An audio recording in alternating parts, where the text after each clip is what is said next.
Birinci sual, təkamül təlimi. Yanlış mülahizəni müəyyən edin.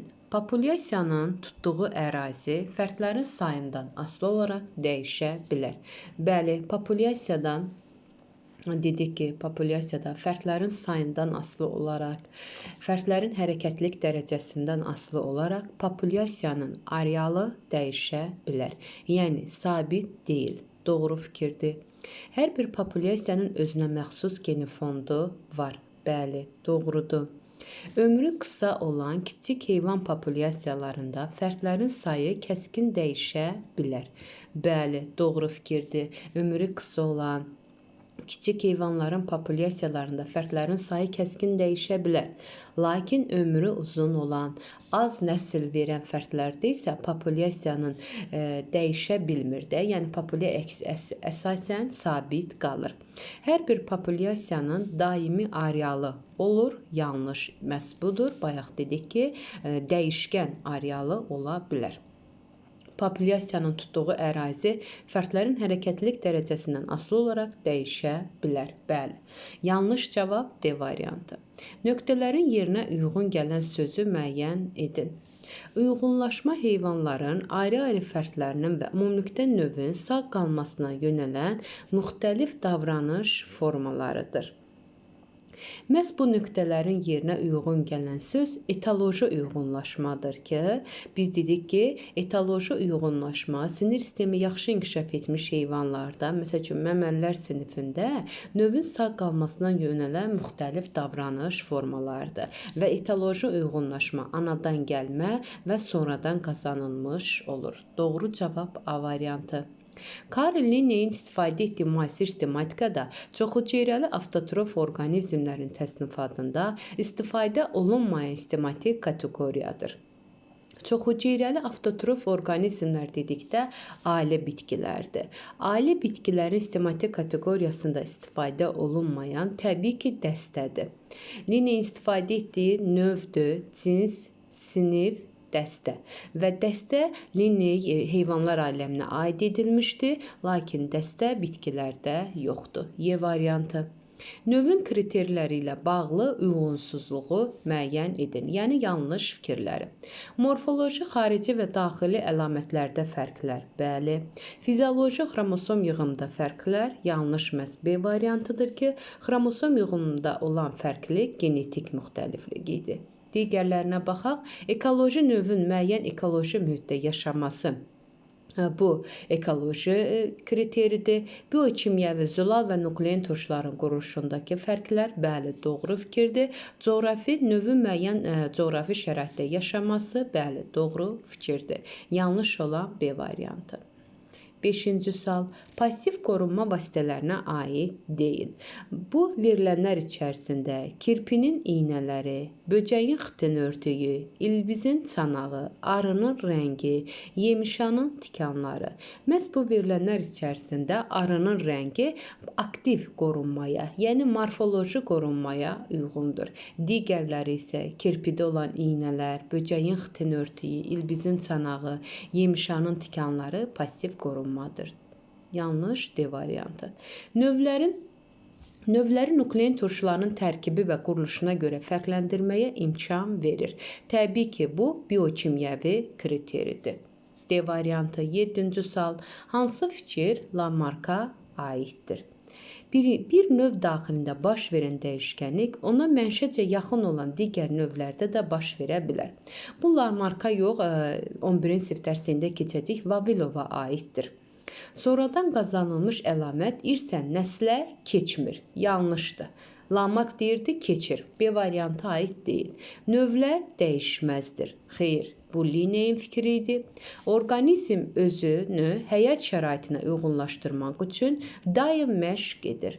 Bəli, məşq etmə, qradiasiya, bunlar Lamarka aiddir. Doğru cavab D variantı. Bir gen bir neçə əlamətə təsir edə bilər. Bu nisbətli dəyişkənlikdir. Darwin demişdir. Məhz sonradan qazanılmış əlamət irsən nəslə keçmir.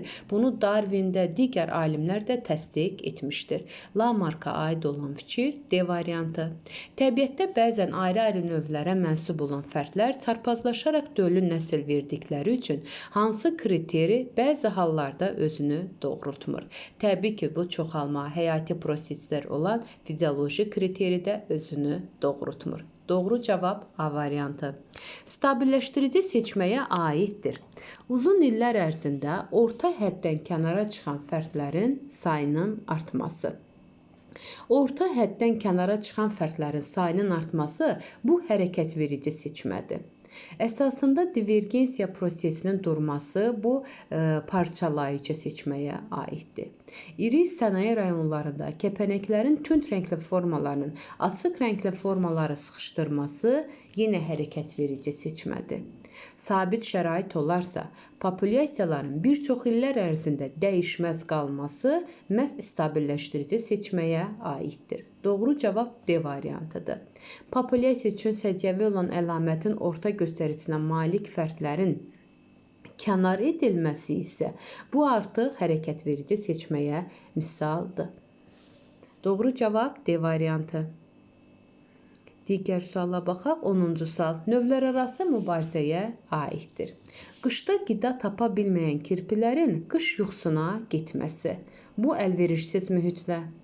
Maral sürüsündə erkəklərin dişilər uğrunda mübarizəsi növdaxili. Meşədə toz ağacı və şam ağacları arasında işıq uğrunda mübarizə. Məhz bu iki növdür. Toz ağacı və şam ağacı növləri arasında mübarizə C variantıdır. Təbii ki, növlər arası. Quraqlıq zamanı bəzi bitkilərin yarpaqlarının tökməsi, mühitlə əlverişsiz mühitlə mübarizə. At ilxısında balalarının birgə yemləndirilməsi, bu isə növdaxili mübarizədir. Məhz bu cür Y variantında olan bu cür fikirlər növdaxili mübarizənin kəskinliyini azaldır. Doğru cavab C variantı. 11. Linneyin sistematikada istifadə etdiyi kateqoriyaların sayının cəmi. Müasir sistematikada yalnız heyvanlardan istifadə edilən əsas kateqoriyaların cəmi, müasir sistematikada yalnız bitkilərdə istifadə edilən əsas kateqoriyaların cəmi. Bilirik ki, Linne sistematikada istifadə etdiyi kateqoriyaların cəmi 4 ədəddir. Bunlar növ, sinif, cins, dəstə. Heyvan sistematikasında isə 2 ədəd dəstə və tip yalnız heyvanlardadır. Bitkilərdə istifadə edilən isə yenə 2 ədəddir ki, bunlar sıra və şöbədir. Elə eləməliyik ki, bizim x üstəgələ y-in cəmini tapaq. 4 üstəgələ 2 6 eləyir. Doğru, x-dən üstəgələ y-in cəmi 6 eləyir və n-i biz neçə idi? 2 idi. N-in üzərinə neçə rəqəm gəlsək 6 cavab edər. Təbii ki, 4 rəqəmi gəlməklə biz n üstəgələk 4 bərabərdir 6 etmiş olar. Doğru cavab B variantı. Əksər populyasiyaların cinsi tərkibi və dişi və erkək fərdlərdən ibarət olur. Adətən bunların nisbəti necədir? Əksər populyasiyalarda cins tərkibi 1-1-ə nisbətində olur. Doğru cavab A variantı. Cədvələ əsasən x-in yerinə yazıla bilər. Stabilləşdirici seçmə, hərəkətverici seçmə, dispositiv seçmə. Məhz bu nəyin növləridir? Təbii ki, təbii seçmənin növləri. Doğru cavab C variantı. Orqanizmlərin çoxşəkilliyinin artmasına səbəb olur. Hərəkətverici seçmə, stabilləşdirici seçmə, dispositiv seçmə. Verilənlər içərisində təbii seçmənin növlərindən hərəkətverici seçmədə və dispositiv seçmədə çoxşəkilliyə, yeni əlamətlərin, yeni növlərin yaranmasına səbəb olur ki, ona görə doğru cavab 1 və 3-ü götürərik. Çünki stabilləşdirici seçmədə illər ərzində dəyişməyən bir növ qalır ki, heç bir dəyişkənlik baş vermir. Doğru cavab D variantı. Qrafikdə təsvir olunan seçmə forması. Məhz qrafikə baxdıqda biz yuxarıdan aşağıya sonuncu, üçüncü qrafikə baxmalıyıq ki, hansı təbii seçmənin hansı növünü göstərir.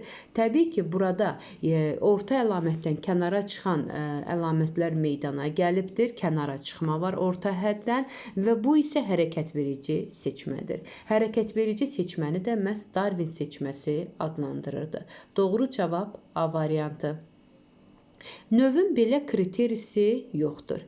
Növün belə kriterisi genealoji kriteri yoxdur. Doğru cavab C variantı. Genetik olmalı idi. Səhv yazılıb. Yəni ona görə genealoji kriteri yoxdur.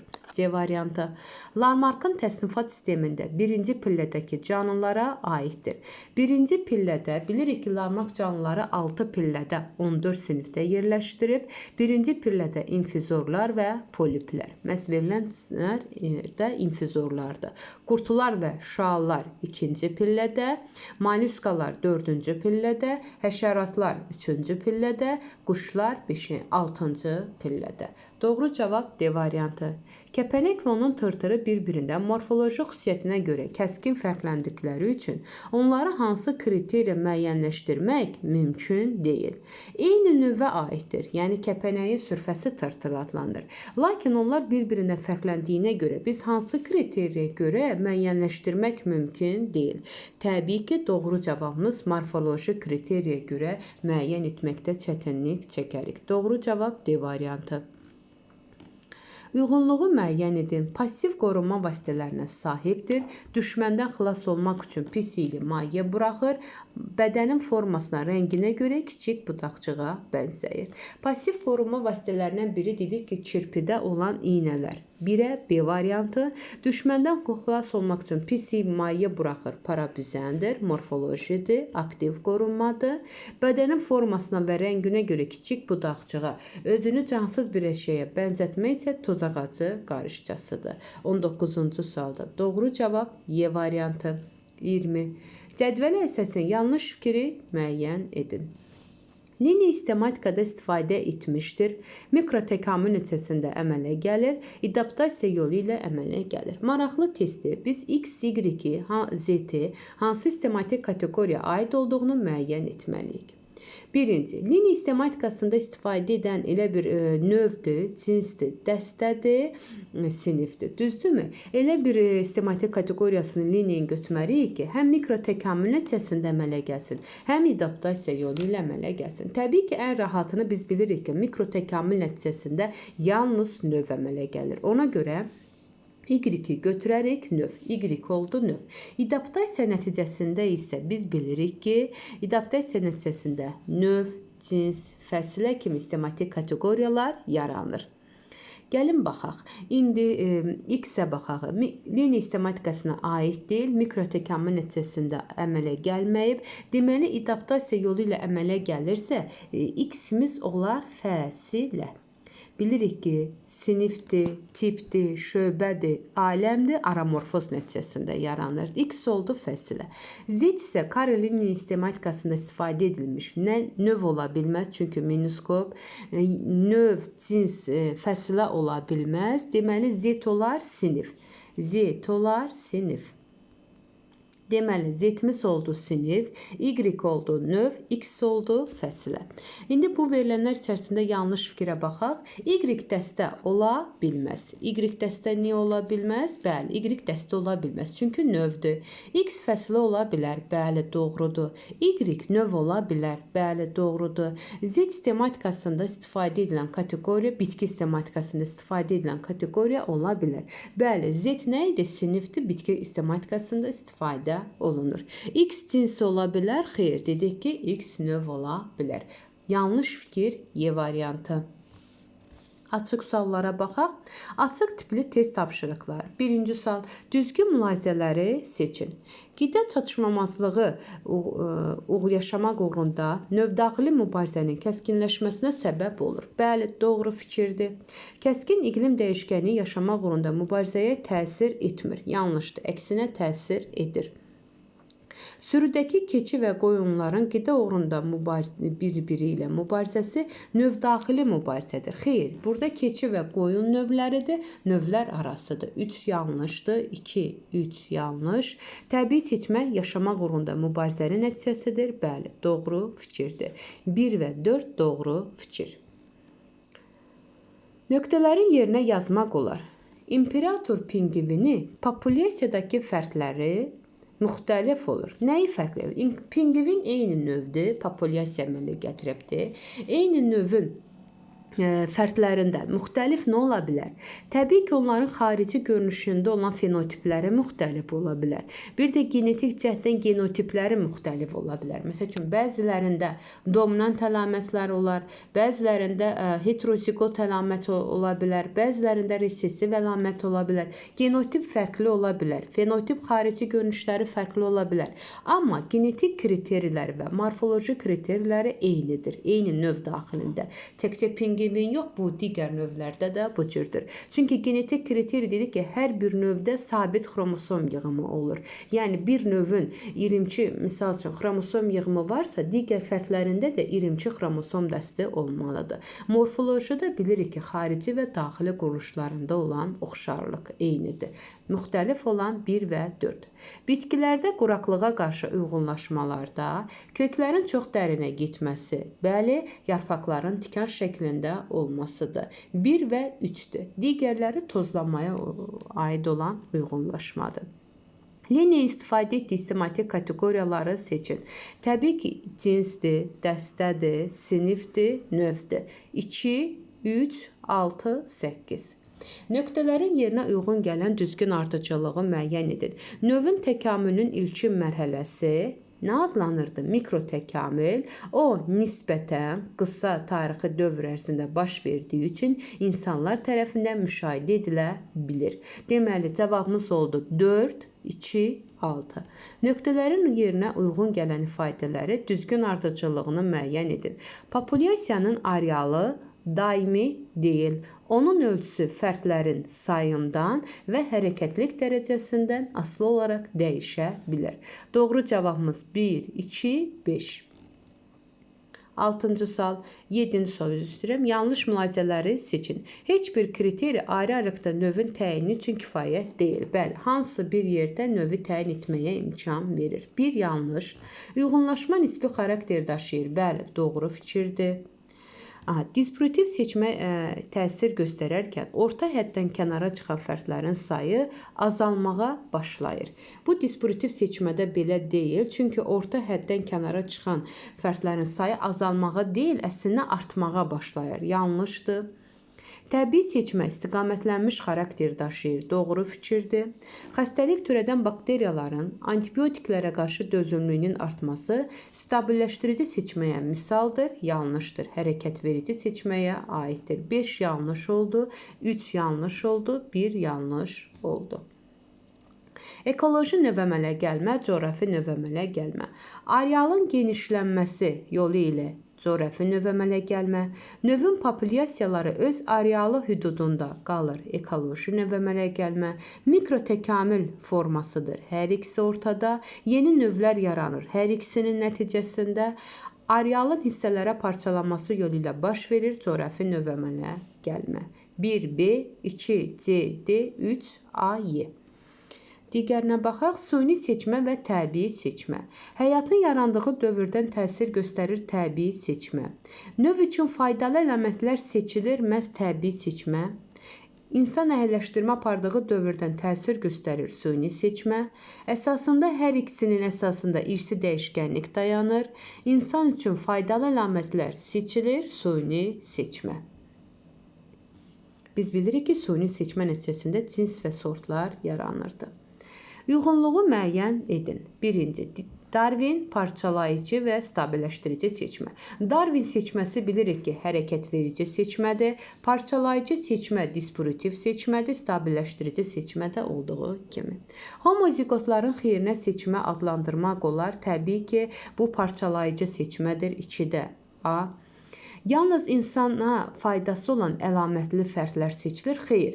Yalnız insana faydası olan əlamətli fərdlər seçilir. Bu süni seçməyə aiddir. Təbii seçməyə aid deyil.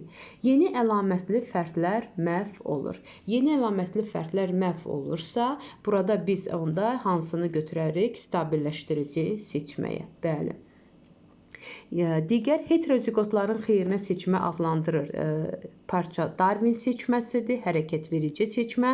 İlk dəfə Tisinger tərəfindən araşdırılıbdır, parçalayıcı seçmə. Darwin seçməsi oldu hərəkət verici seçmə. Tisinger tərəfindən olan seçmə oldu dispurativ seçmə, homoziqotların xeyrinə seçmədir.